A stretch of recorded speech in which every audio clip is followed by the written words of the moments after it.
Good morning, जय मसीह की। आप लोग सभी को आज परमेश्वर बहुत ऐसे आशीष दे। मैं pastor John Joseph harvest church Nagpur से हूं और हमने ये सीरीज को शुरू किया है। उद्देश्य और थीम इसका ये है कि दृढ़ परिवार बनाना, टू बिल्ड स्ट्रॉन्ग फैमिलीज। हम परिवारों पर बहुत जोर दे रहे हैं क्योंकि आज आप देखते हैं चारों ओर कैसे घर परिवार टूटते जा रहे हैं। तलाक और डाइवोर्स कितना बढ़ता जा रहा है। ये पिछले हफ्ते की ही बात है। हमारे नागपुर में हितवाद न्यूज़पेपर में जो आर्टिकल आया था कि नागपुर में ही पिछले 2.5 साल के अंदर में 16,000 से अधिक डाइवोर्स केसेस फाइल कर दिए गए और जिसमें 3,000 को तो डाइवोर्स मिल चुका है। हमारे देश में आज परिवार अंडर अटैक है। घर और परिवार को दृढ़ करना, मजबूत करना, ये आपकी और मेरी जिम्मेवारी है। प्रभु ने हमें ये दिल में बोझ दिया है कि हम बाइबल आधारित परमेश्वर के वचन के अनुसार वो वचन लेकर के आए जिसके द्वारा आपका घर परिवार दृढ़ हो सकता है, मजबूत हो सकता है। हमने पिछले 2 संडेज में जो सीरीज में लिया है, strong fathers make strong families. अगर पिता दृढ़ है तो परिवार दृढ़ हो सकता है। और हमने दूसरा सेशन जो लिया था, रन टू द ऑल्टर, उस वेदी, वो प्रार्थना की वेदी को आप बनाइए और उसके पास बारंबार जाना हमें बहुत जरूरी है ना। ये 2 सेशंस हमारे हो चुके। अगर आपने मिस आउट किया है तो नीचे दिया गया हो वह वेबसाइट एड्रेस है, उसमें आप संपर्क कर सकते हैं या फोन करिएगा। हम आपको टेक्स्ट भी भेज सकते हैं और वीडियो सरमन थ्रू यूट्यूब भी आप इसको सुन सकते हैं और जरूर आपका परिवार दृढ़ हो जाएगा, मजबूत हो जाएगा। यहाँ पर प्रार्थना भी होती है आपके परिवार के लिए। अगर आपके परिवार में कुछ अशांति है, बेचैनी है, कुछ गड़बड़ी और टेंशन और चिंता आपको खा रही है ना, बाइबल में लिखा है जब तक परमेश्वर घर को ना बनाए, बनाने वाले की सारी मेहनत, परिश्रम, कोशिश, पसीना बहाना सब व्यर्थ, शून्य, जीरो हो जाएगा। तो we need God to build our homes. परमेश्वर है जो हमारे घर को बढ़ाता है और बनाता है। और बाइबल ये हमारी लॉ बुक बन गई। इसमें सारी बातों का शिक्षा दिया गया है जिसके द्वारा अपने परिवार को हम दृढ़ कर सकते हैं, मजबूत कर सकते हैं। आइए आज के पाठ के लिए हम लोग बाइबल को खोलेंगे रूत की पुस्तक में। रूत की पुस्तक, उसका 2 चैप्टर और उसका 10 कलम। रूत 2 चैप्टर, उसका 10 कलम। तब वह भूमि तक झुककर मुंह के बल गिरे। That is Ruth. भूमि पर झुककर मुंह के बल गिरकर कहने लगी और उसने उससे कहा, दैट इज बोआज से कहा, क्या कारण है कि तूने मुझ परदेशी पर अनुग्रह की दृष्टि करके मेरी सुधि ली। आज का पाठ है लॉज अबाउट इन लॉज। ससुराल वालों के बारे में कुछ बाइबल आधारित नियम। यह बाइबल क्या कहती है ससुराल वालों के बारे में। देखो, हमारे भारत देश में कई बार परिवार में समस्या हो जाती है। पति पत्नी तो हैप्पी है परंतु ससुराल का टेंशन हो जाता है। ससुराल की तरफ से कुछ प्रॉब्लम, कुछ बातें बोली जाती है ना, और उस कारण से भी प्रॉब्लम हो जाते हैं। हमारे देश में तो एक बहुत अच्छा टीवी सीरियल भी बहुत चल रहा, सास भी बहू थी ना। और पता नहीं आपने देखा कि नहीं वो देखा सीरियल ना।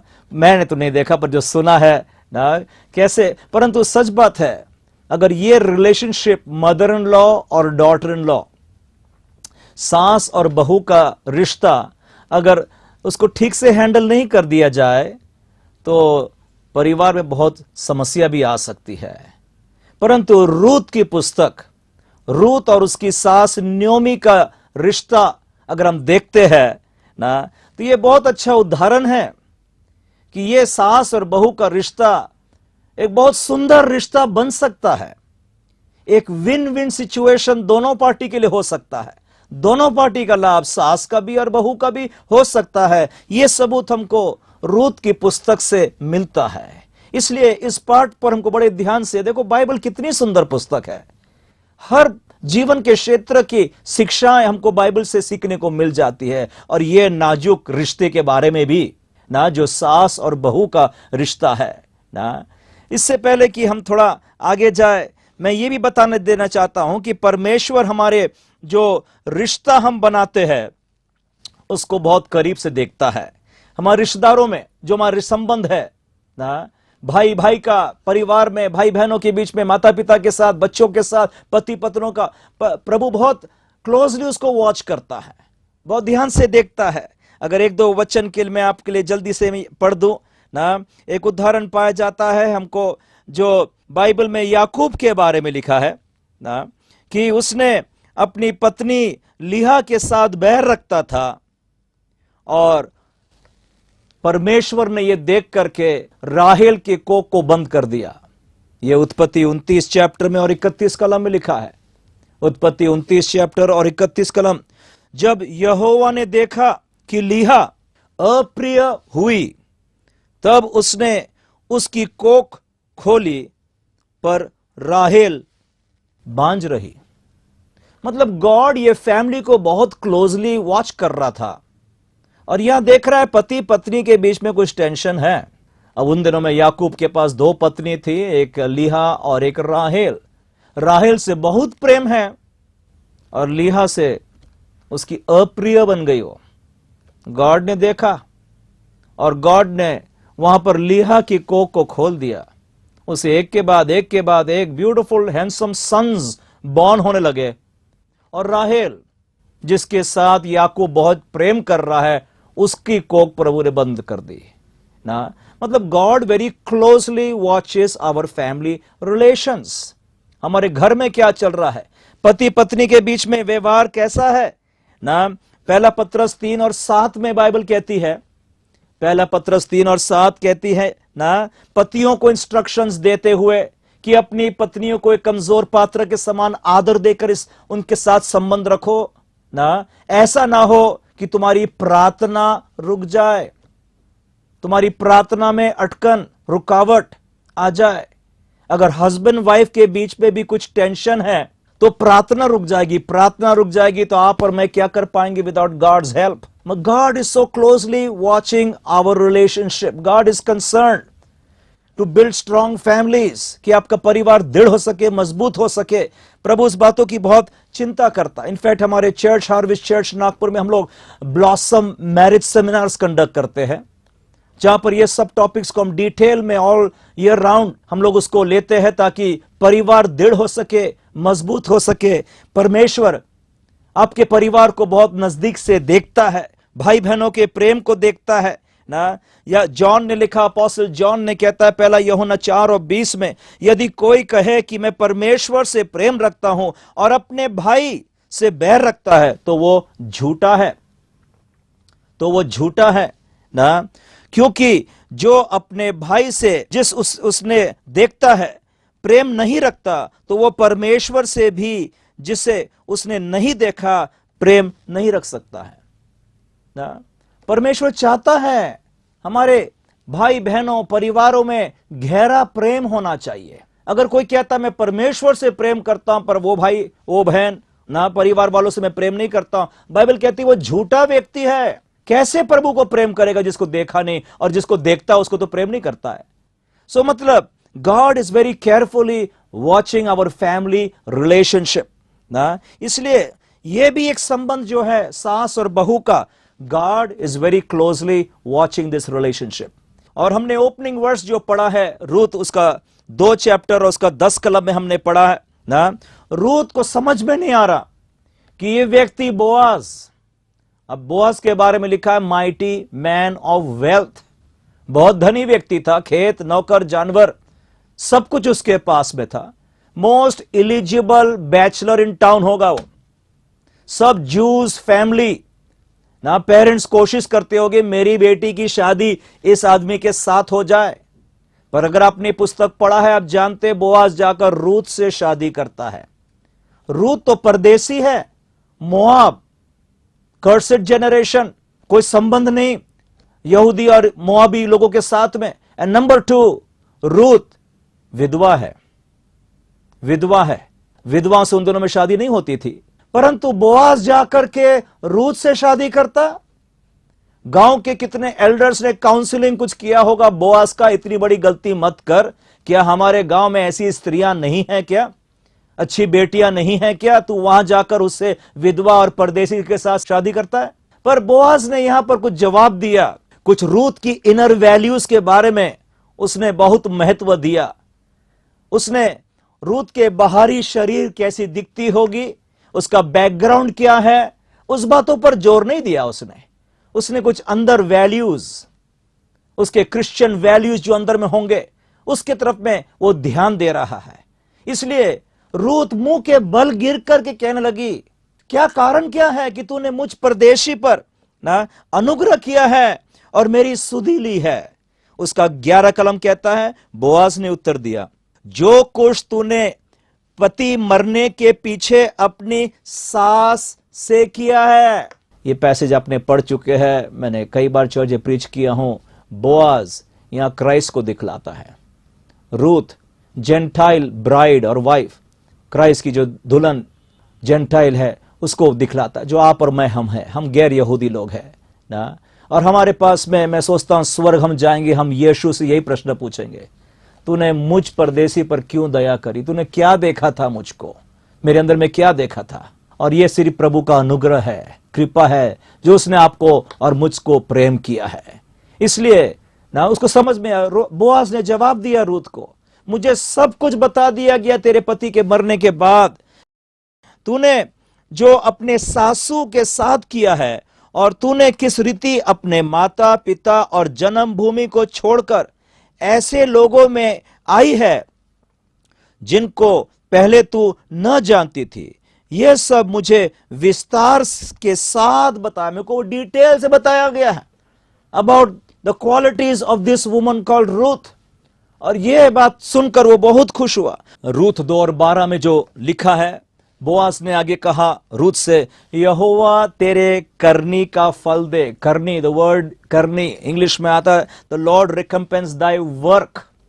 जब करनी वाली बातें आती है, करनी और वर्क में पसीना बहाना पड़ता है, सैक्रिफाइस है, हार्ड वर्क लगता है ना। कोई भी जन ना वर्क के लिए पसीना बहाता है, तकलीफ होती है, वर्क इज नॉट प्लेजर।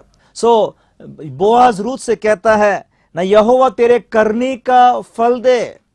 वो डॉटर इन लॉ है, वो बहू है ना, वो पसीना बहा रही है, सैक्रिफाइस कर रही है, और यहोवा उसको देखता है और उसका प्रतिफल देता है ना। इसलिए उसने कहा, और इजराइल का परमेश्वर यहोवा जिसके पंखों के तले तू शरण लेने आई है, तुझे पूरा बदला दे। May the lord reward this work ना। ये बहू रूथ ना सब कुछ छोड़ करके, इसके जो गोल्डन वर्ड्स हम जानते हैं, रूथ 1 चैप्टर और 15 कलम में लिखा है। रूथ ने बोली थी अपने सास से, तब उसने कहा, देखो तेरी जेठानी तो अपने लोगों और अपने देवता के पास लौट गई, इसलिए तू अपनी जेठानी के पीछे लौट जा। पर 16th वर्स, रूथ बोली, तू मुझसे ये विनती ना कर कि मुझे त्याग व छोड़कर लौट जा, क्योंकि जिधर तू जाएगी उधर मैं भी जाऊंगी, जहां तू टिके वहां मैं भी टिकूंगी। और सुनो, तेरे लोग मेरे लोग होंगे और तेरा परमेश्वर मेरा परमेश्वर। वो करनी था उसके लिए। उसने वहां पर ना जो उसके हस्बैंड के फैमिली को उसने कहा, तेरे लोग मेरे लोग। रूथ के लाइफ से मैं जल्द से 2 पॉइंट्स रखना चाहता हूं जो हमको यहां से एक सबक मिलता है। एक बहू, बाइबल क्या कहती है, एक बहू के जीवन कैसा होना चाहिए। और 2 पॉइंट फिर मैं जल्दी से सास के बारे में भी कहना चाहता हूं। अब ये सब्जेक्ट तो बहुत लंबा है ना, परंतु इस शॉर्ट टाइम में कुछ मेन पॉइंट्स रखना ही चाहता हूं मैं ना। नंबर 1 पॉइंट रूथ के जीवन में हम देखते हैं, रूथ अपने सासू का भला चाहती है। She seeks the welfare of her mother in law. Ruth अपना सुख, अपना आराम।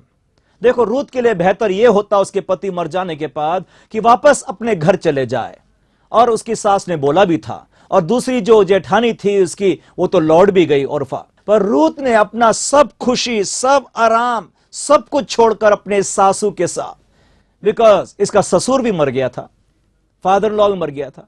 उसने, वो जानती थी कि मैंने जब इस परिवार के, इनके बेटे के साथ में शादी किया हूं, मेरा जिम्मेवारी पूरे परिवार के साथ में है। मेरा रिश्ता वहां खत्म नहीं हो गया कि मेरा हस्बैंड मर गया तो मेरे को क्या लेने देना इस फैमिली के साथ में। ना केवल सुख के दिन में पर दुख के दिन में भी वो खड़ी रही, क्योंकि उसका यह वचन था, तेरे लोग मेरे लोग। अगर हर बहू ये वाला सिद्धांत अपना लेगी कि अब से ये मेरा घर है, लड़के की मां ये मेरी मां है, लड़के का बाप ये मेरा बाप है, लड़के की बहन ये मेरी बहन है, उसका भाई ये मेरा भाई है, मैं सोचता हूं वातावरण बदल जाएगा। रूत ने कुछ ऐसा ही किया। रूत ने ना उसके हस्बैंड के फैमिली को अपना फैमिली समझा। उसने अपने सासू को अपने हस्बैंड की दृष्टि से देखने लगी। वो ये सोचती होगी कि अगर इसका बेटा जीवित होता तो कैसे देखभाल करता अपनी मां का, कैसे सुधी ले लिया होता, उसको बेघर बेसहारा नहीं छोड़ा होता। तो वहां पर रूत अपने हस्बैंड का स्थान ले ली। उसने अपने सास को अपने हस्बैंड की दृष्टि से देखती है, वो उसकी भलाई चाहती है ना, और उसके सेवा करने के लिए वो तैयार हुई, अपना खुशी अपना आराम सब कुछ छोड़ करके। सो नंबर 1 चीज हम देखते हैं रूत के बारे में, रूत अपने सासू की भलाई चाहती है, वेलफेयर वो करने को तैयार हो जाती है। दूसरी बात अगर हम रूत के जीवन में देखते हैं, वो अपने सासू से प्रेम करती है, बहुत प्रेम करती है ना, क्योंकि वहां लिखा है रूत 4 चैप्टर और 15 कलम में, रूत 4 और 15 में, और यह तेरे लोगों ने कहा नियोमी से, और यह तेरे जी में जी ले आने वाली और तेरे बुढ़ापे में पालने वाला हो, रूत का बेटा, क्योंकि तेरी बहू जो तुझसे प्रेम रखती है और 7 बेटे से भी तेरे लिए श्रेष्ठ है, उसका यह बेटा है। सुनो क्या बोल रहे थे गांव के लोग, तेरी बहू जो तुझसे प्रेम रखती है। गांव के लोगों ने भी देखा। देखो, प्रेम एक फीलिंग होती है ना, प्रेम को मैं बता नहीं सकता हूं, पर मेरे करने के द्वारा, मेरे एक्शंस के द्वारा, मेरे वर्ड्स के द्वारा लोगों ने, गांव के लोगों ने देख लिया रूत अपने सासू से प्रेम रखती है, इतना सैक्रिफाइस करने को तैयार ना। प्रेम को प्रकट करना पड़ता है, 2 शब्दों के द्वारा बोलना पड़ता है, करने के द्वारा बताना पड़ता है कि सचमुच में हम प्रेम रखते हैं एक दूसरे के प्रति में ना। गांव के लोगों ने देखा और क्या कहा, ये तेरी बहू 7 बेटों से बढ़कर है ना, better to you than 7 sons ना। उसने 2 गवाई और 7 पाली थ्रू रूत। इतना प्रेम दिया उसने ना। उसने, रूत ने अपने लिए नहीं देखा सुविधा, आराम, शांति, खुशी, उसकी सास के लिए। यह प्रेम जो है, यह सेम प्रेम है अगापे प्रेम जो परमेश्वर ने ना यीशु मसीह के द्वारा हम पर प्रकट किया। यूहन्ना 3:16 में लिखा है, परमेश्वर ने जगत से, मतलब आपसे मुझसे इतना अगापे प्रेम बिना शर्त वाला प्रेम होता है। अगापे प्रेम इन रिटर्न, उसके बदले में और कुछ नहीं मांगता। अगापे प्रेम अगले का भला करने के लिए खुद को त्याग देने को भी तैयार हो जाता है, इसको बोलते अगापे। रूत ने अगापे प्रेम करी अपने सास के साथ में ना, और उसका भला ही चाहा, और कितना उसको उसका प्रतिफल यहोवा ने दे दिया। अगर हम जल्दी से नियोमी के लाइफ में देखेंगे, नियोमी ने उसका, रूत 1 चैप्टर 12 कलम लिखा है, नियोमी ने अपनी बहू से क्या बोलती है, हे मेरी बेटियों लौट कर चली जा। नंबर 1 चीज, उसको बहू नहीं बोला, उसने उसको बेटी करके पुकारा ना, भेदभाव नहीं किया उसने। वो जान ली कि शादी के द्वारा ना ये बेटी एक और एक मेरे पास में आ गई। अगर सास उसी दृष्टिकोण से कि ये मेरी बेटी है, इसके साथ में वैसा ही व्यवहार जैसे मैं अपनी बेटियों के साथ जो मेरे द्वारा जन्मी हुई है वैसे ही करूंगी, तो वातावरण बदल जा सकता है ना। नियोमी ने उसको बेटी करके पुकारा है ना। वो मुंह के शब्द आप क्या इस्तेमाल करते हैं एक दूसरे के प्रति, बहुत इंपॉर्टेंट होते हैं। वो शब्दों के द्वारा हमारे घाव में मल्लम ना लग जाता है, और हाँ, वो रिलेशनशिप चंगा भी हो जाता है ना। वहां पर ना नियोमी ने अपने बेटियों को, दूसरी बातें अगर देखते हैं, नियोमी ने कभी जबरदस्ती नहीं किया। नियोमी ने दोनों बहू से कहा, बेटियां तुम्हारा भलाई देखो, वापस अपने घर लौट जाओ ना, मेरे पास तो कुछ भी नहीं है, कैसे भी दिन गुजार लूंगी मैं।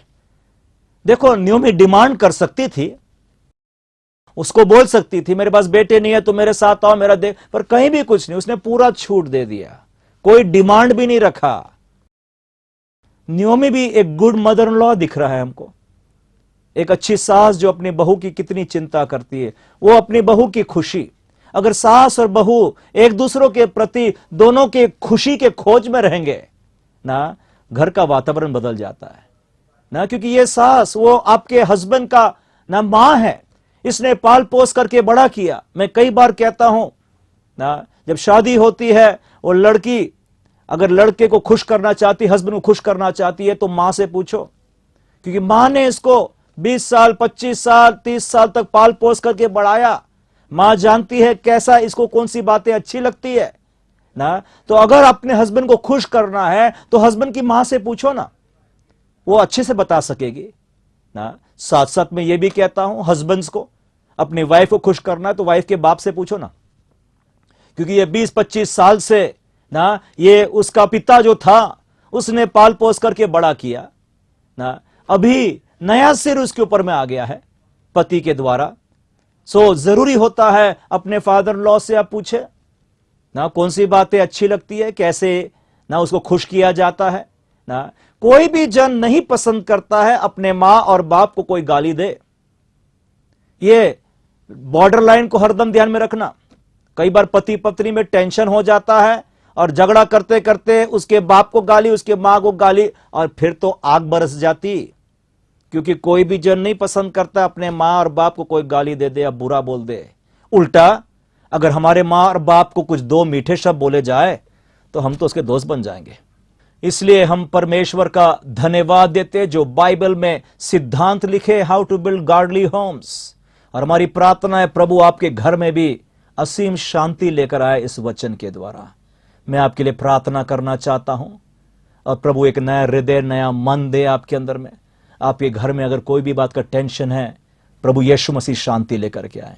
हम सिर झुका सकते हैं, हम प्रार्थना करें। प्यारे प्रभु यीशु मसीह, आज जितने लोग ये चैनल्स को सुन रहे हैं प्रभु, हमारा विश्वास है आज आपने उनको चुन चुन करके बुलाया है प्रभु, ताकि ये वचन के द्वारा उनका जीवन उनका परिवार दृढ़ हो सके। प्रभु प्रार्थना करता हूं प्रभु, अगर उनके घरों में कोई टेंशन है प्रभु, कुछ ऊंच नीच वाली बातें हैं पिता, प्रभु आज असीम प्यार और प्रेम से इस घर को भर दे।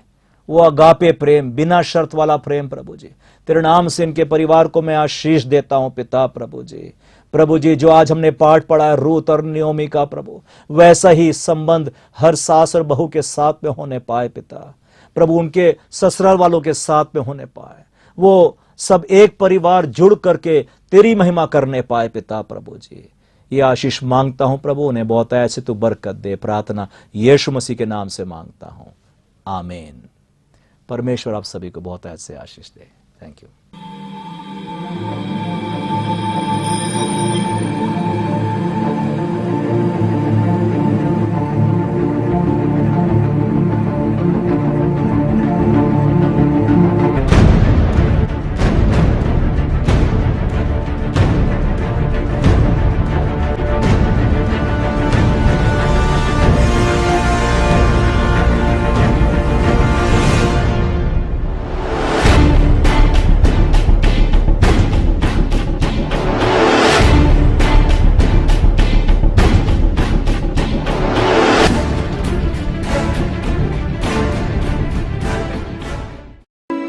Congratulations on Life Christian University's 10th anniversary grand commencement. I'm honored to be an LCU graduate. It is an institute of excellence, and I'm thrilled to see how God is expanding it so quickly around the world.